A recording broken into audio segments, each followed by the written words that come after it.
Selamat pagi jemaat Tuhan yang kekasih.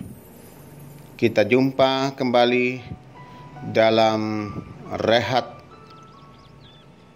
edisi Sabtu 25 Juli 2020. Firman Tuhan akan menuntun dan membimbing kita menjalani kehidupan hari ini juga di akhir pekan ini. Sebelum kita membaca dan merenungkannya, mari kita berdoa. Ya Roh Kudus, terangi hati dan pikiran kami untuk membaca dan memahami firman-Mu pada pagi hari ini. Bersabdalah ya Tuhan, karena kami umat-Mu telah sedia mendengar. Di dalam Yesus Kristus, firman yang hidup, kami berdoa. Amin. Kejadian 29 ayat 15 sampai 30. Kemudian berkatalah Laban kepada Yakub, "Masakan karena engkau adalah sanak saudaraku, engkau bekerja padaku dengan cuma-cuma? Katakanlah kepadaku, apa yang patut menjadi upahmu?" Laban mempunyai 2 anak perempuan. Yang lebih tua namanya Lea, dan yang lebih muda namanya Rahel. Lea tidak berseri matanya, tetapi Rahel itu elok sikapnya dan cantik parasnya. Yakub cinta kepada Rahel. Sebab itu ia berkata, "Aku mau bekerja padamu 7 tahun lamanya untuk mendapat Rahel, anakmu yang lebih muda itu." Sahut Laban, "Lebih baiklah ia kuberikan kepadamu daripada kepada orang lain. Maka tinggallah padaku." Jadi bekerjalah Yakub 7 tahun lamanya untuk mendapat Rahel itu. Tetapi yang 7 tahun itu dianggapnya seperti beberapa hari saja, karena cintanya kepada Rahel. Sesudah itu berkatalah Yakub kepada Laban, "Berikanlah kepadaku bakal istriku itu, sebab jangka waktuku telah genap, supaya aku akan kawin dengan dia." Lalu Laban mengundang semua orang di tempat itu dan mengadakan perjamuan. Tetapi pada waktu malam diambilnyalah Lea, anaknya, lalu dibawanya kepada Yakub. Maka Yakub pun menghampiri dia. Lagi pula Laban memberikan Silpah, budaknya perempuan, kepada Lea, anaknya itu, menjadi budaknya. Tetapi pada waktu pagi tampaklah bahwa itu Lea. Lalu berkatalah Yakub kepada Laban, "Apakah yang kau perbuat terhadap aku ini?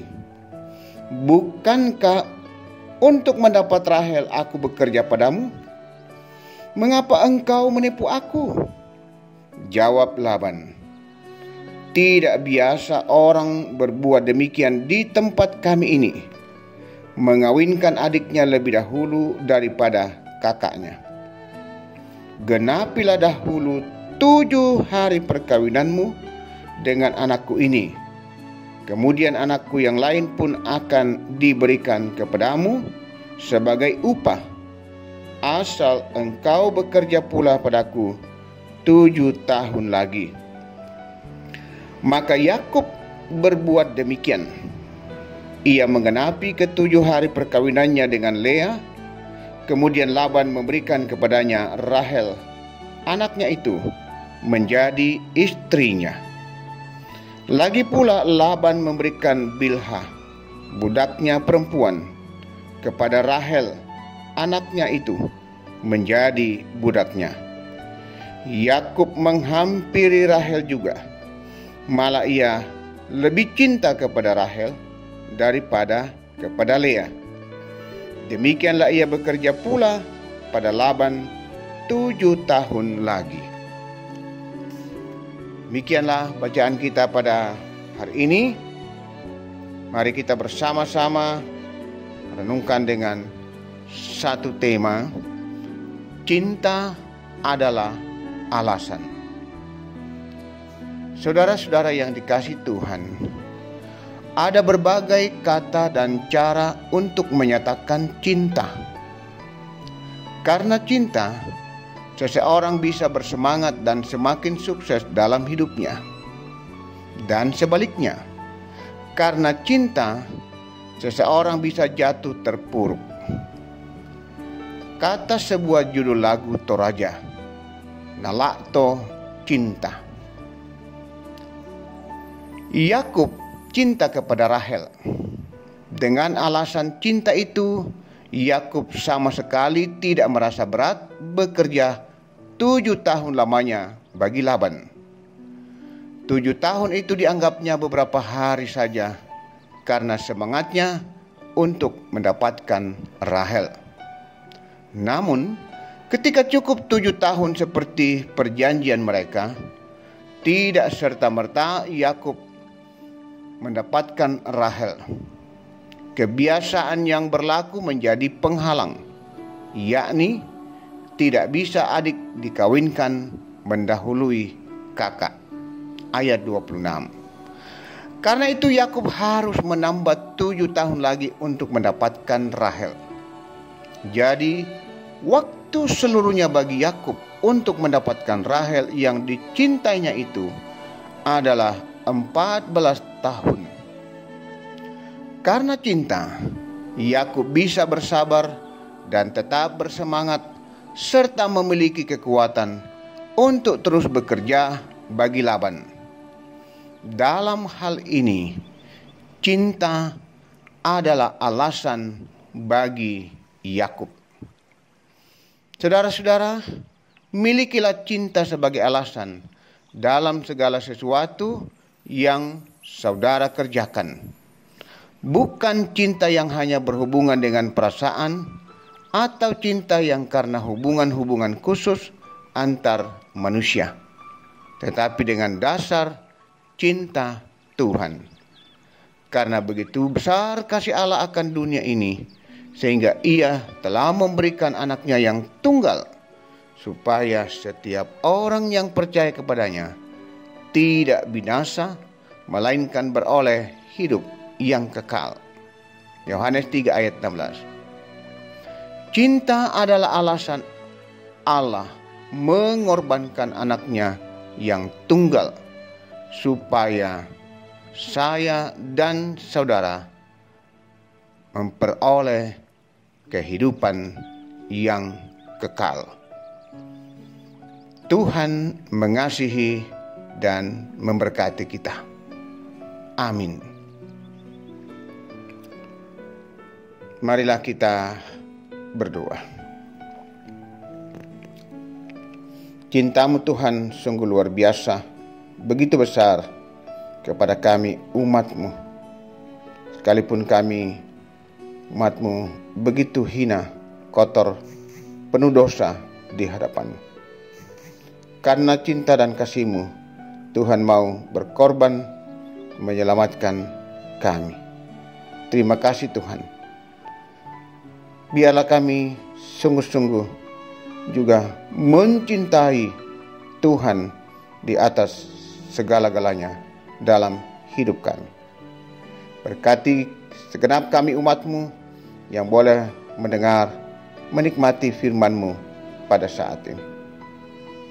Ya Tuhan, kami juga berdoa secara khusus untuk persekutuan kami, jemaat Tuhan di Jemaat Rama Gereja Toraja Makassar. Tuhan terus memberkati, menuntun, membimbing jemaat-Mu agar sungguh-sungguh jemaat hidup setia dan taat kepada Tuhan. Jemaat akan tetap berpegang teguh pada firman Tuhan. Ya Tuhan, Kami juga berdoa untuk jemaat yang dalam beban dan pergumulan sakit penyakit. Kami mohon Tuhan lawat mereka, pulihkan dan sembuhkan mereka. Bagi jemaat yang berduka, kami mohon Tuhan kuatkan dan hiburkan mereka. Tuhan kekuatan penghiburan sejati. Bagi jemaat yang boleh menyatakan rasa syukur sebagai bentuk pengakuan kepada Tuhan, Tuhan memberkati. Apapun bentuk rasa syukur jemaat Tuhan, baik itu yang menikmati pertambahan usia, merayakan ulang tahun perkawinan, sembuh dari sakit penyakit, lulus ujian, naik kelas, naik pangkat, dan berbagai hal yang segenap umatmu boleh nikmati. Semua itu adalah ungkapan syukur dan pengakuan kepada Tuhan. Ya Tuhan, kami juga terus berdoa untuk pekerjaan warga jemaat. Tuhan memberkati, baik yang sudah bekerja di rumah, masih bekerja di rumah, maupun yang sudah bekerja di kantor. Jemaat yang sedang berjuang mencari pekerjaan, Tuhan bukakan jalan. Bahkan yang harus kehilangan pekerjaan karena dampak virus corona, Tuhan kuatkan mereka, topang mereka. Pada waktunya mereka boleh kembali mendapatkan pekerjaan. Ya Tuhan, kami juga terus berdoa untuk anak-anak kami dalam masa pertumbuhan dan masa pendidikan mereka. Tuhan tuntun, bimbing, dan berkati kiranya mereka terus berusaha, kiranya mereka sukses. Ya Tuhan, juga kami terus berdoa untuk orang tua kami, para lansia. Topang mereka, kuatkan mereka, biar mereka tetap hidup dalam pengharapan hanya kepada Tuhan. Kami berdoa untuk pemerintah kami, untuk bangsa dan negara kami. Tuhan memberkati. Berilah hikmat, kemampuan bagi pemimpin-pemimpin kami, agar terus dimampukan membawa kehidupan bangsa dan negara ini kepada kehidupan yang lebih baik, lebih sejahtera, terus hidup dalam kondisi yang aman, tentram, dan nyaman. Cara khusus upaya pemerintah dalam membasmi wabah virus corona, Tuhan berkati. Biarlah seluruh masyarakat akan memberikan dukungan yang terbaik dengan mematuhi protap kesehatan yang sudah ditetapkan pemerintah. Berkati pihak keamanan, berkati para medis, dokter, perawat, relawan, semua yang terlibat demi kemanusiaan dalam upaya untuk memutus mata rantai penyebaran virus corona. Tuhan memberkati. Ya Tuhan, persiapan-persiapan pelayanan yang akan dilaksanakan pada esok hari, Tuhan juga memberkati. Semua yang akan terlibat dalam pelayanan ibadah, biarlah dapat mempersiapkan diri dengan baik. Bapa Surgawi, inilah doa kami. Ampunilah dosa dan kesalahan kami. Tuhan, berkenanlah mendengar, menyambut dan menyempurnakan doa kami. Kami bawa semuanya dalam kuasa dan pengasihan, pengampunan Tuhan Yesus Kristus, Tuhan dan Juru Selamat kami. Amin.